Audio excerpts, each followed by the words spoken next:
Stove వెలిగించుకొని 1 table spoon oil వేసుకోవాలి.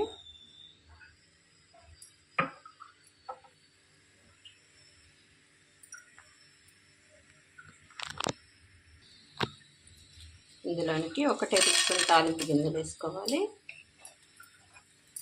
1 ఎండుమిర్చి, కొద్దిగా కరివేపాకు వేసుకొని పసుపు వేసుకోవాలి.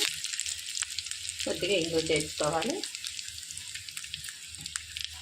స్టవ్ ఆఫ్ చేసుకొని పచ్చళ్ళలో ఈ పోపు అనేది వేసేసుకోవాలి.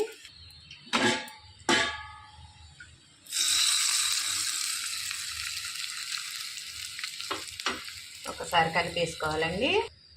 ఎంతో టేస్టీ అయిన బీరకాయ పచ్చడి రెడీ అయిపోయిందండి. సులువుగా, ఈజీగా, టేస్టీగా బీరకాయ కొబ్బరి పచ్చడి అండి.